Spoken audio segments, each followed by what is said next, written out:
Medical ও dental কলেজে ভর্তি ইচ্ছুক ভাইয়া আপুরা তোমাদের সবাইকে আজকের ক্লাসে শুভেচ্ছা।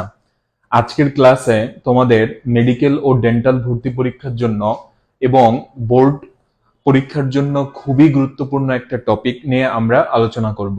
তো চলো আমরা শুরু করি। দেখো, আজকের আমাদের টপিকটা হচ্ছে এক নজরে বায়োলজির সমস্ত আবরণী। অর্থাৎ তুমি যখন তোমার পুরা বায়োলজি বইটা পড়ো, বিভিন্ন চ্যাপ্টারে তুমি বিভিন্ন জিনিসের কাভারিং বা আবরণী তোমাকে পড়তে হয়। তো এইগুলাকে আমরা এক জায়গায় গুছিয়ে আনছি। এর ফলে যেটা হবে, তোমার কিন্তু খুব সহজেই মনে থাকবে। আর এগুলা যদি ছড়ানো ছিটানো থাকে, যদি এক জায়গা না করা থাকে, তাহলে কিন্তু এগুলা মনে রাখাটা একটু দুষ্কর হয়ে যায় বা পরীক্ষার হলে মনে পড়ানোটা একটু কঠিন হয়ে যায়। তো এই কাজটাকেই সহজ করবে আজকের এই ভিডিও। তো চলো আমরা শুরু করি। তো দেখো, সবার আগে যেই আবরণীর নাম না জানলেই নয়, সেটা হচ্ছে হৃৎপিণ্ড বা হার্টের আবরণী। তাহলে দেখো, হৃৎপিণ্ড বা হার্টের আবরণী, এটার নাম হচ্ছে পেরিকার্ডিয়াম। তাহলে হৃৎপিণ্ড বা হার্টের আবরণীর নাম কি?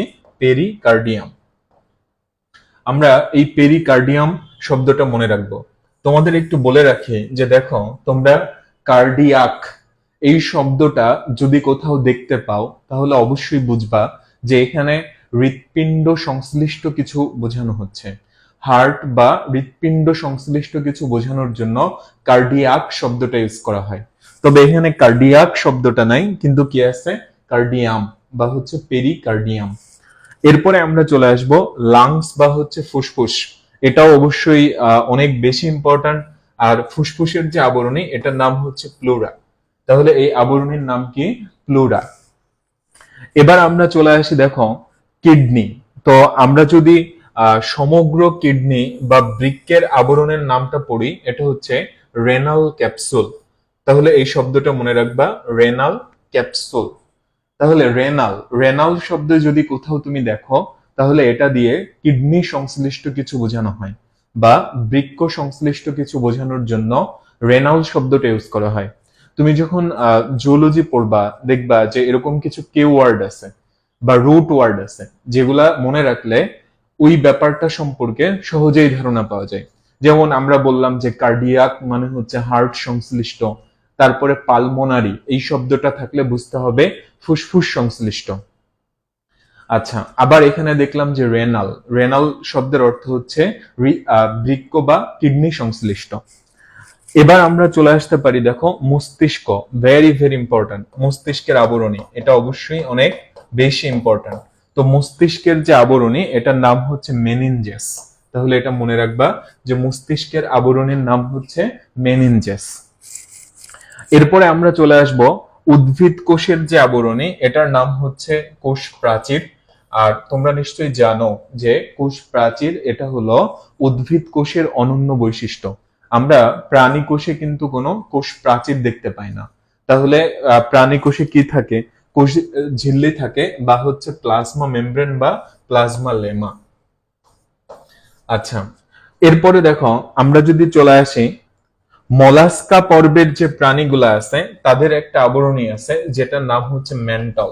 তোমরা যখন বিভিন্ন পর্বের প্রাণীর শনাক্তকারী বৈশিষ্ট্য পড়ছো, তখন নিশ্চয়ই তোমাদের এটা চোখে পড়ছে যে মলাস্কা পর্বের প্রাণীদের যে আবরণী, এটার নাম হচ্ছে ম্যান্টল।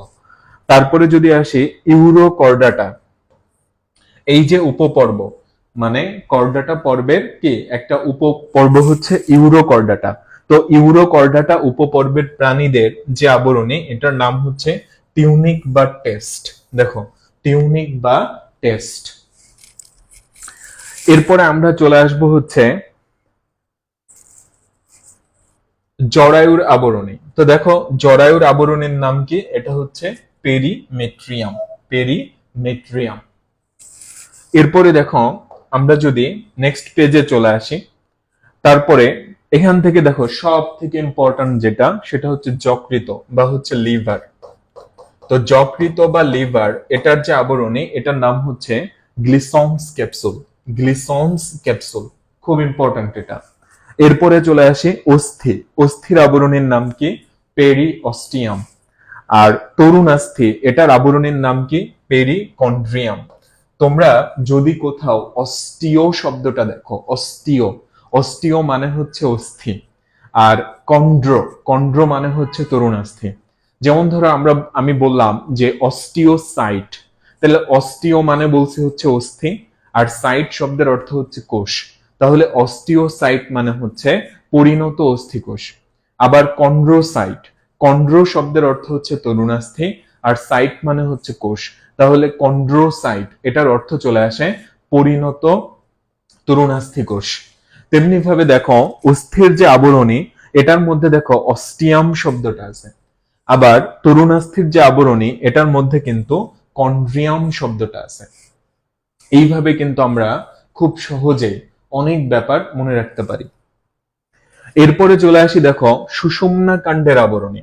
আমরা দেখো একটু আগে পড়ছিলাম যে মস্তিষ্কের আবরণী হচ্ছে মেনিনজেস, আবার সুষুম্না কাণ্ড এটার আবরণীও কিন্তু মেনিনজেস, তাহলে মস্তিষ্কের আবরণীও মেনিনজেস আর সুষুম্না কাণ্ড এটার আবরণীও কি?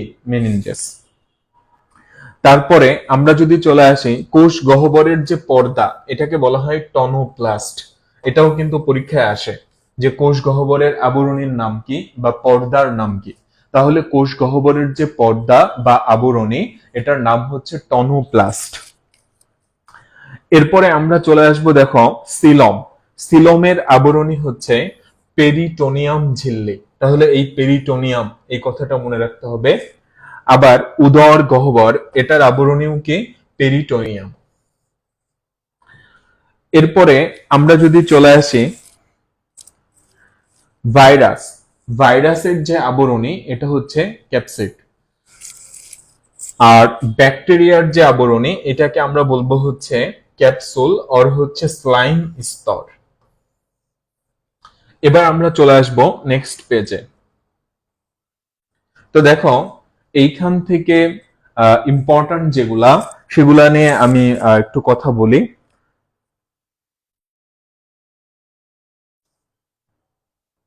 দেখো এখান থেকে এটা অবশ্যই মনে রাখবা যে হাইড্রার দেহ আবরণ হিসাবে কাজ করে কোনটি? পেশি আবরণী কোষ।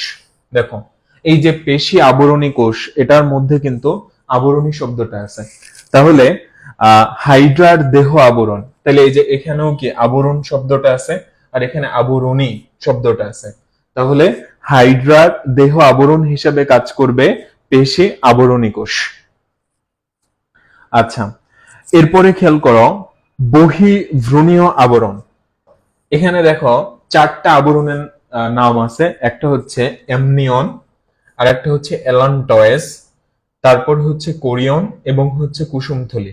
তাহলে আমরা এই যে চারটা আবরণীর নাম বললাম এটা কিন্তু মনে রাখতে হবে, এবং তোমরা এভাবে মনে রাখতে পারো কা কা।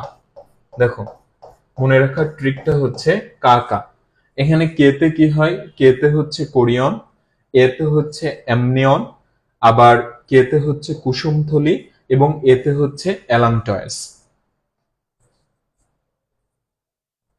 তো ভাইয়া ও আপুরা, আমরা এই ভিডিওটা এখানেই শেষ করতেছি।